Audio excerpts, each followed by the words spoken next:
welcome to chat number 16 of What Does Nature Mean to You? And tonight I'm really excited to be speaking to Gavin Van Horn, who is on Instagram as the Story Forager, is an author, writer, collector of stories. I've only just discovered him through an organisation called the Centre for Humans and Nature. So I'll get him to tell us more about that as well. But I can see that he's just joined the chat. So now he's just got to find the request to join button. And then Gavin's joining us all the way from America, from Chicago, I believe. But I'll get him to clarify that when he hops on. And there we go. It worked. Hello. I had very little faith that I would be able to pull that off. Well, you've proved it now. It's fine. Although this is like the 16th chat, I always panic beforehand that it's just not going to work. So welcome. Thank you. Very of the moment. You know, you have to refresh your browser to get it going. Gonna pop up, but here you are. Excellent. And are you in Chicago at the moment? Is that right? Well, Chicagoland. You know, I mean, I'm not in the city of Chicago. I live now outside the city in a place called Grace Lake. Ah, okay. Well, maybe then you can introduce yourself a little bit. I began to, but having sort of learned and read all that you've been doing, well, not all, as much as I can, I feel you'll do a better job of explaining exactly what it is you do and what you have been doing to everyone. Oh, sure. So I work for an organization called the Center for Humans and Nature. And our purpose is to explore and promote ideas about what it means to be human in relation to the whole community of life. And so oftentimes we focus on ethics and values and the way that belief systems and practices intersect with our treatment of the natural world. And we publish in a number of ways, but some of the primary ways are we do an online journal called Minding Nature. I edit a blog called the City Creatures blog, which is about encounters with other than human forms of life. And we also publish books, edited volumes. Our next one coming out will be What Kind of Ancestor Do You Want to Be? And these are gathered contributors from all over the country and all over the world. And I've done two of those. I've done a book called City Creatures and then a book called Wildness, Relations of People in Place. And right now I'm putting together what has turned into a rather large project, a 5-volume series on the topic of kinship, all the different ways we're related at different scales, from planet to place to other than human persons, to the practices that we do in order to reinforce that sense of kinship, that sense of belonging in a more than human world. So my official title is creative director and executive editor. So writing and story foraging. Crikey, there's so much. It's I mean, that's what really struck me as I was sort of reading. I mean, you kindly sent me something that an essay that you had written, and then that sort of led me down the rabbit hole of exploring a lot of your writing and essays as much as I could do in the last couple of days. And there is just so much in there, so many ideas, so many big ideas, that I feel that there's a whole heap of questions I want to ask you. And I finally concluded that I should just come back to the 3 questions I've been sticking to in this series, because inevitably some of those ideas and themes will come up. So I wondered if we could just go straight in there with that first question of what is your earliest memory of connecting to nature in some way?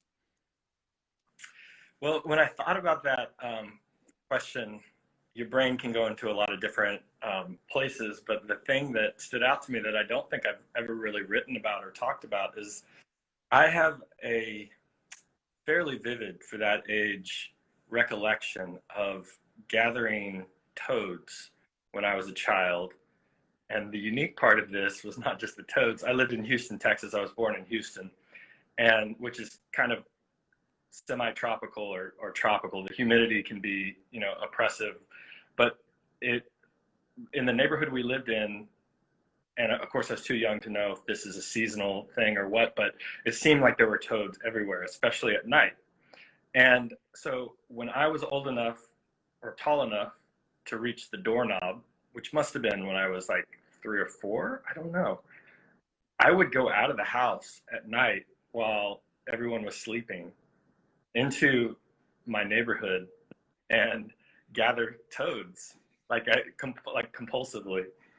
And I think now looking back on it, that's kind of my earliest indication of this person who is just intuitively or instinctively drawn to other creatures.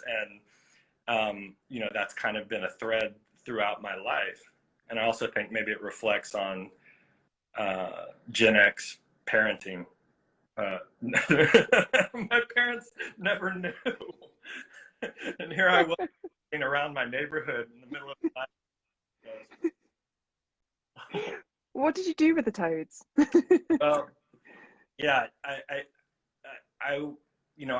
think I would collect them, and then I know that I brought a couple inside because at least one got behind the refrigerator, and that's how my mom found out that I'd been collecting, although I don't think she knew I was collecting at night.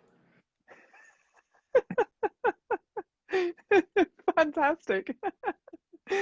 Well, I mean, I suppose that sort of does segue into you talking about other non-human life and our connection with that, and certainly as children, it seems that there is often an innate connection or knowledge or recognition of that relationship. Would you say?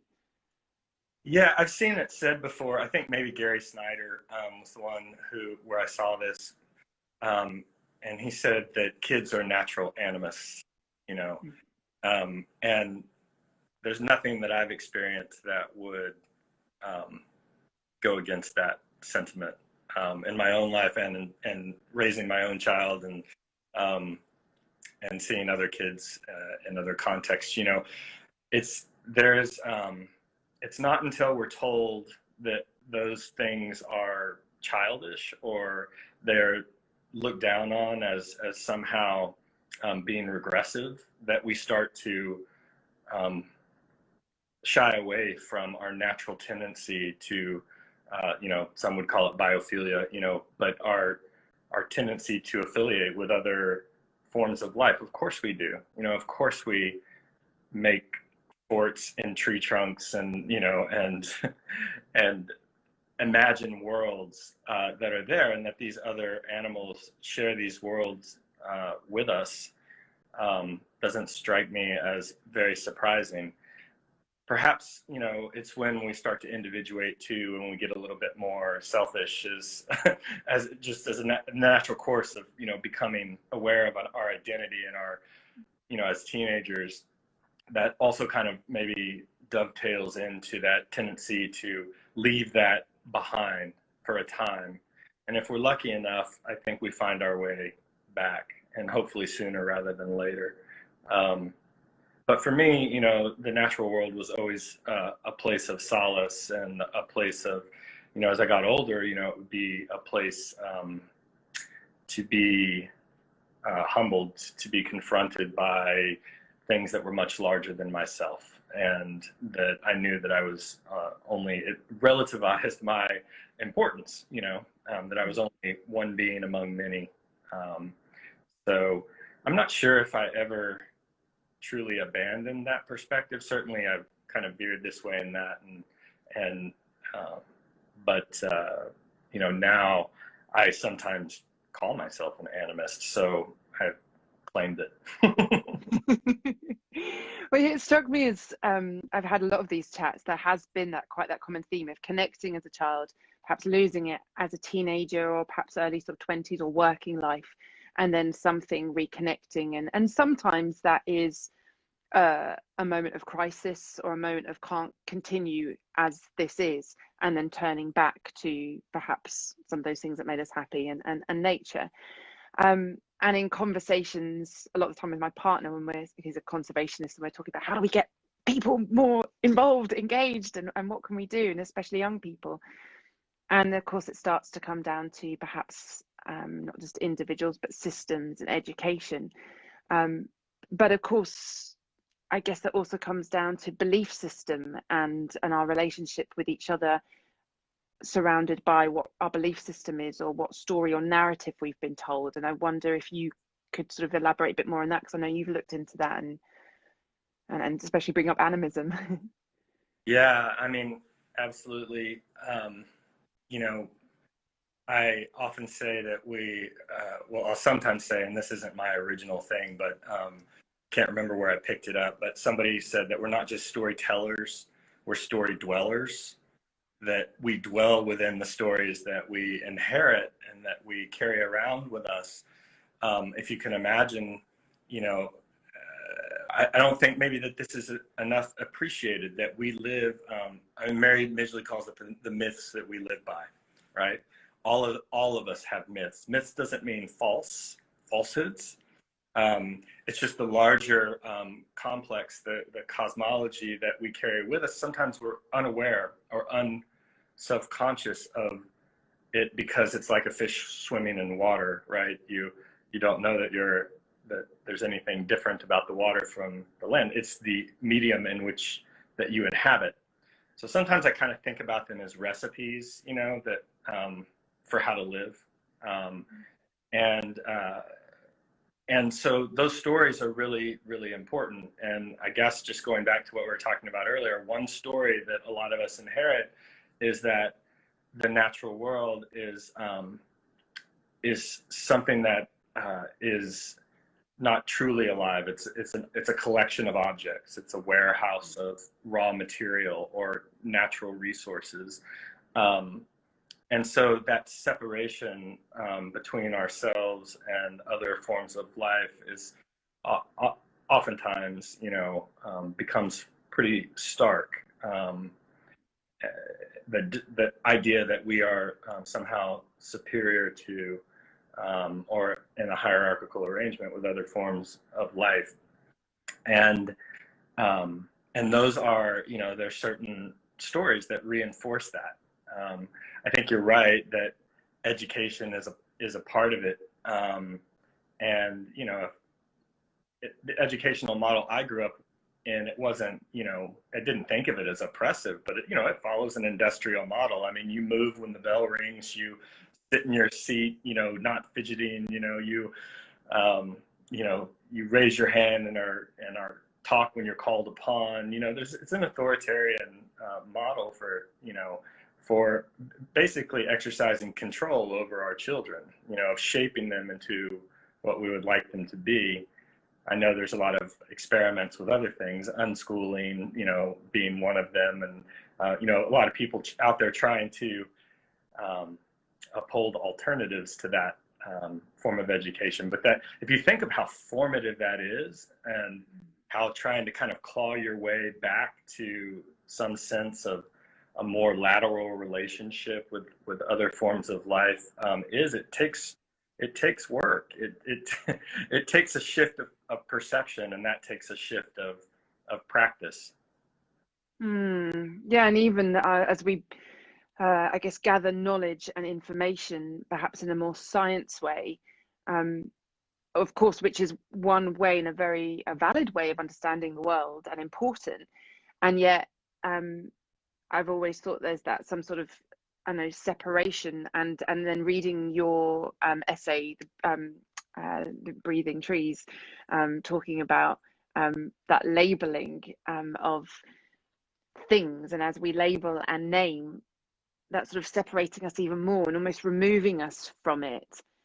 And it's something that I've often talked about in my forest bathing sessions as well, when people kind of want to step into that identifying everything, and that's wonderful, but equally choosing our intention on that, because when we're in that mind, then we do become almost perhaps a master of it as opposed to a part of it. that really got me thinking again, reading what you had said about that, which I won't say nearly as eloquently, but certainly something about how words and language can remove us, and yet words and language are also our way of telling the stories and sharing it. That's exactly.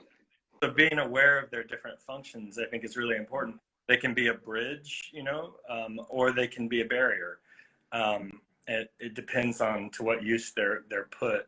And I think I say something like, we're probably okay as long as we don't mistake words for worlds. In other words, that we don't make our words so definitive that they then we're unable to step back or out of them and experience things differently, because we've categorized them in a certain way, and so often dismissed our ability to be in deeper relation.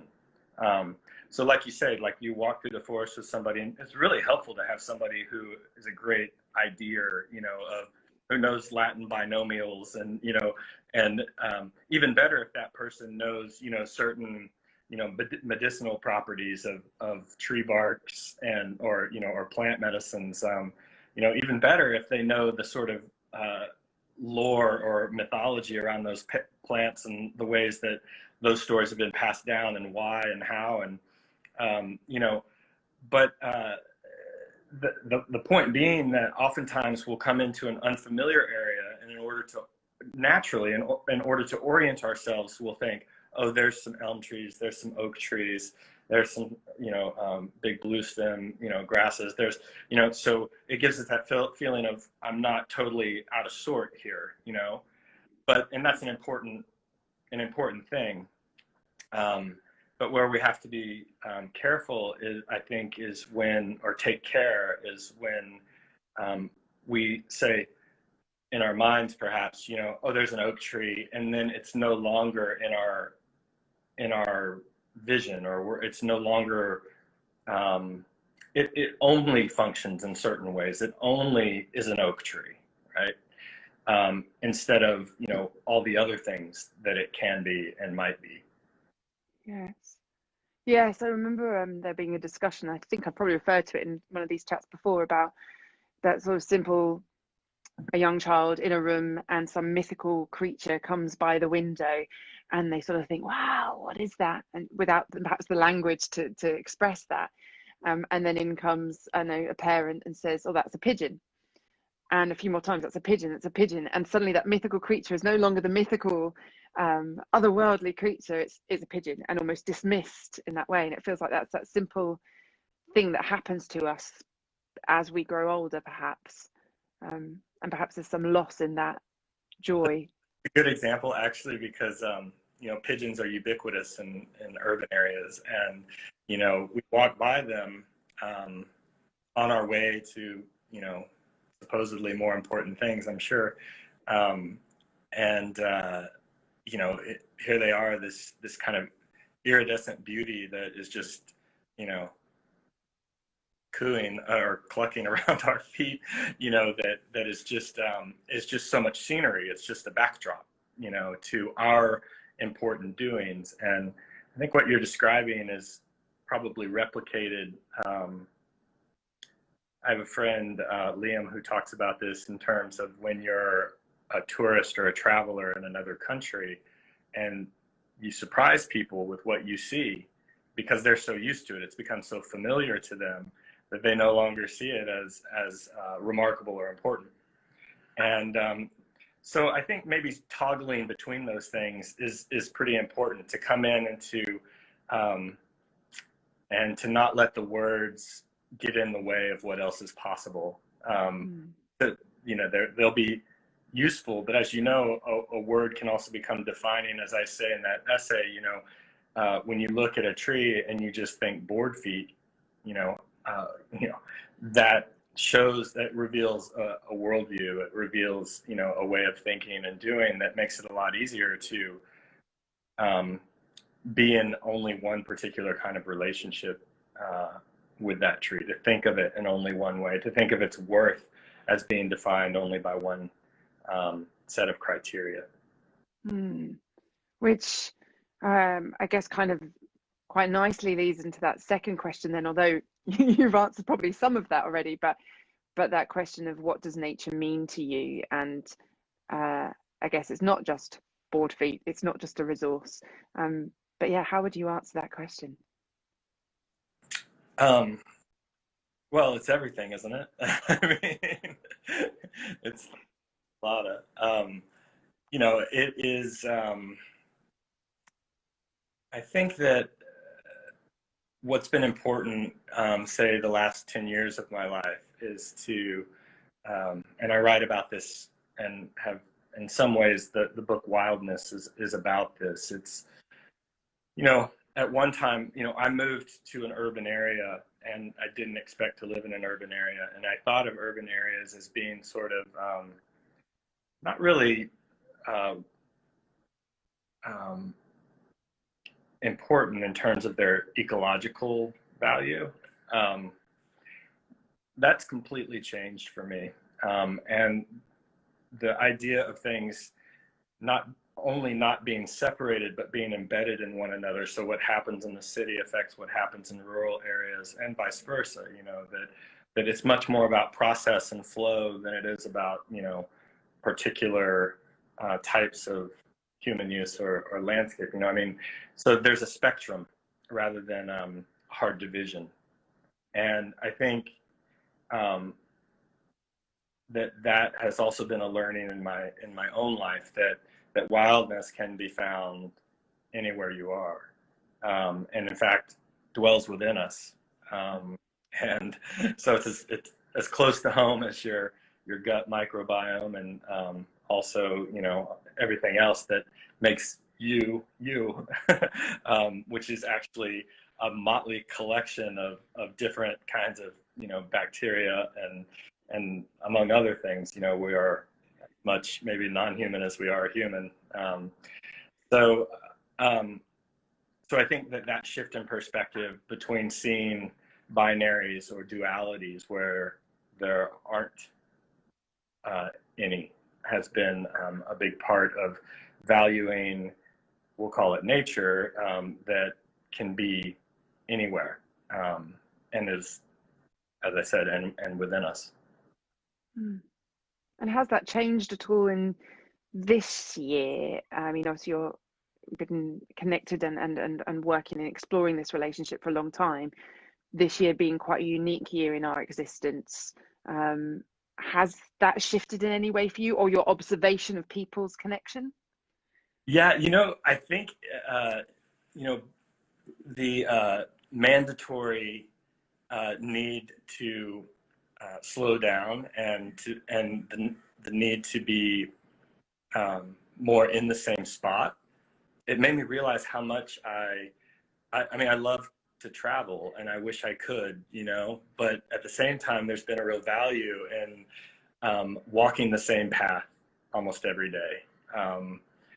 Because not only do you see the seasonal shifts in a more subtle way and, and experience a depth of relationship to a local landscape, but you notice that how much changes, not just dependent upon your openness or your emotional state of being when you walk the same path, but how much is different, how it really never is the same path, even though you're walking the same loop. It really never is the same path, and there's always new things to experience. And it reminds me of when I taught as a professor briefly a decade ago, and I used to have my students take a string and mark a circle, like say a foot in diameter in the grass, and just observe what happens there. And at first, of course, you're just like, this is just grass. I mean, there's nothing happening here. But the longer you look at it, the more you realize, oh, there's little ants that are doing, oh, there's a really, shiny pebble. I never would have seen that unless, your focus comes in and out, and And so I think the same thing sort of applies, you know, like there's a kind of richness to anything that kind of is inexhaustible, and you just have to put yourself there. I mean, the best way, I think, probably to, it's hard at this time of year when it's getting colder, but probably the best way to encounter other animals is just to sit still for a while. They'll find you. It reminds me of when I was 17, 18 at school doing my biology A level here in England. And we went on a field trip and you could choose your little study. And I chose to measure out a piece of grass and sit by it and I think count the blades of grass or whatever I was meant to be doing. I think I chose that just so I could lie down and watch the rabbits. But but it was exactly that. It became this whole nother world. Forgotten about that. That's a nice memory. Thank you. um, I I wonder then with all of that, and then your experience of you guided urban wildlife walks, is that right? Yeah, there were more, I mean, there was wildlife involved sometimes, but it was more just walks, you know, sort of perception deepening walks, you know, if you will. But, you know, like let's explore different parts of the city. A lot of times people can live in a city and never know that a forest preserve is only a couple of blocks away, or you know that the river, if you get close to the river, there's a path by the river and you can, you know, go down there, and it gives people the confidence in a group to do that, you know, to say, hey, we're going to go here, and they're like, oh, I've never explored the, you know, southeastern side of the city, I'd love to see what's there. So it's kind of like, this is habitat, you know, all of it, you know. So if we come with that attitude, you know, what happens, you know, let's take it together. Yeah, there was I think there was something you said about we don't need to, was it you don't need to venture far from our backyard in order to fall in love with the outer world. I think that's what we said, and that really struck home again of again some of the conversations that we've been having in these chats is, of course, some people don't have access to a big great green space, but just getting out that door and walking down a couple of blocks or turning a corner they wouldn't normally turn perhaps. So what advice would you give to people um, to connect to nature and their relationship with nature, perhaps particularly within this year as well? But um, yeah, what would you say? Yeah, I mean, so what you just said is really important. That you know, I mean, I think that that's where our sort of strongest relationships perhaps happen, are close to home, because we have a repetition, or we have a we get to be with things throughout the season, and new worlds open up, and what we once thought of as a very ordinary, you know, trail or tree, or you know, or bush or whatever, you know, we begin to see as something much more than scenery, or more than backdrop. It's a living being that has its own, you know, cycles, and its own presence, really. Sometimes I think I like to use a metaphor that I think might be helpful if I was giving advice to people. And that's like, so often we approach the world as though, you know, we're seeing it through a two-way mirror, like that we're kind of always observers of the observed, right? And I've really found this year it helpful to enter into a woods, for instance, and remind myself that these beings may move more slowly than I do, but they're growing, they're communicating, they're connecting. This place is alive. And if I can kind of bear that in mind, it really shifts my perspective about how they're perceiving me, you know, and coming into this space, you know.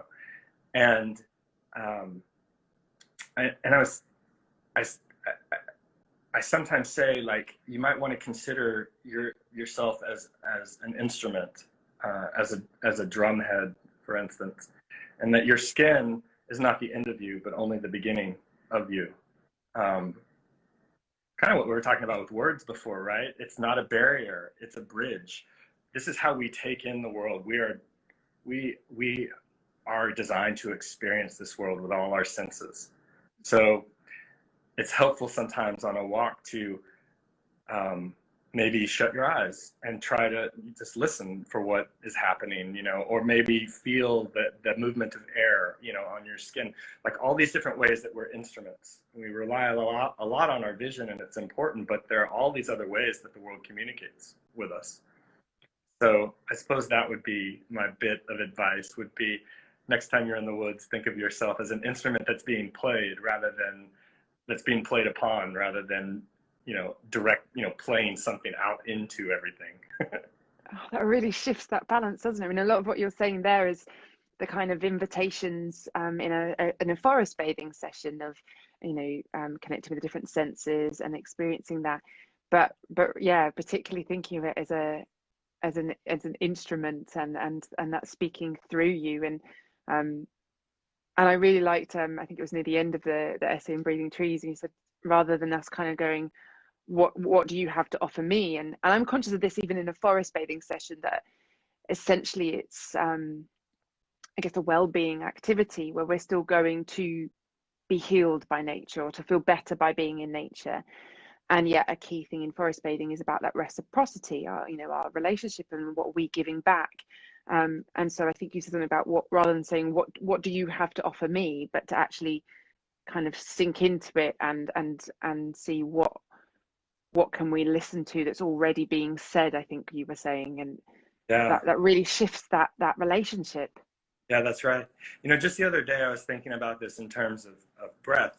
Breath is so critical to probably every religious tradition, has something with the breath, that, whether it's breath as Holy Spirit, whether it's breath as pneuma, or whether it's yogic, breathing, training the breath, is so important to so many traditions. I was thinking about this the other day, and what you said about reciprocity, and we think of something breathing, trees, obviously, because the oxygen carbon dioxide thing, we can think easily of them breathing us in and us breathing them in, back and forth. But then a little sort of mini kind of epiphany occurred to me the other day, where I don't think it's not wrong to think in that terms of that cyclical breath, and it's really important. But then somehow the perspective of time got added on to that for me, where I thought, I'm not just breathing something out and then breathing it back in, but we're breathing together. Like, in some sense, the air we're breathing is comprised of everything that has gone before on this planet. The levels of oxygen, everything is a product of a collective breathing that's been going on for aeons. And we're a part of that every time we take a breath. Yeah, that really brings up that as perspective again, I think, that sense of awe, but that sort of humbling, and also I think perhaps just reminding us that of that time span, as you say, the length of our time is enough for a tree to spread its branches and spread its arms for a little bit compared to our entire lifetime ourselves. And that sense of belonging within that and within that greater story can give an awful lot of comfort. I'm sure it can sometimes bring up a bit of existential crisis or dread too, perhaps. I'm not sure, but but I think we're probably all searching for a bit of that belonging perspective as well. Yeah, and that's I think an interesting word to use. I think that's so critical. The kinship books that I mentioned earlier, the subtitle of those books is belonging in a world of relations. So that idea of belonging, when we feel out of sorts, when we feel isolated, whether socially or when we feel bent or broken, I think a lot of times it can be traced back to that sense of that we feel like we've lost our sense of belonging, right? We all try to belong to things. Some of us join groups, and some of us join churches or synagogues or whatever. But that, I think, the kind of the fundamental belonging, if you will. And I know this is maybe prejudice on my part, but is that belonging to the land, if you feel you belong when you step outside and you sink into a world of relations, and that can be a huge, I mean, you said existential. I mean, that the kind of comfort that that can bring. I mean, it's not, I'm not saying it's without perils. I don't want to paint, you know, the a rose-colored, you know, image here. But I think when we have that deep sense of belonging, it also can bring a deep sense of peace and responsibility to these other relations. Like, we can tell ourselves we should do something, we should be better in this way, we should have this kind of ethic, but, or it could stay in a book. We could read about it and go, oh, that seems great, you know. But until we have that sense of belonging, that practice of belonging, and we cultivate that over time, I think that's when the real shift happens, because then it's not about what you should do. You do it because it's an act of love. It's an act of care, you know, for these other relations. Mm. Oh, I love that. That feels like a good place to kind of end this for now. Although there's so much more I could ask you in chat, but I've been trying to keep these chats fairly sort of to 30 minutes. I have no idea how long we have taken up. But yeah, an act of belonging and well, a sense of belonging and acts of love. Thank you, Gavin. Absolutely a pleasure to speak to you and just listen to you. I wonder if there was anything else you wanted to add, and if you want to let people know how they can follow you, what you do, and of course the Centre for Humans and Nature, and how they can find out more about that. Sure. So our web address is really easy, humansandnature.org. And there's just tons of wonderful contributors, essays, that poems, artwork that is, I think that it's just kind of it's a deep well, and people will find a lot there. As far as I go, you know, I'm obviously on Instagram now, and I'm on Twitter, and I have my own website if you want to look at some of the writings that I've done, called storyforager.com. Fantastic. Thank you so much. Thank you so much for your time. Yeah. Thank you for waiting. Thanks, Gavin. Bye. Oh, there's so many more things that I wanted to ask, but maybe we can do more. Just looking at some of the comments, a truly fascinating discussion. Thank you so much for your time. And I think there was one further up. There's going to be a GCSE on natural history to encourage nature, relation and appreciation. Fantastic. Okay, tomorrow night, I am speaking to John Lawson, who is a local chef here in Essex, in England, who works very much with seasonal food, seasonal foraging, and will be sharing his story and his relation to nature. So thank you so much. Thank you to Gavin and to the Centre of Humans and Nature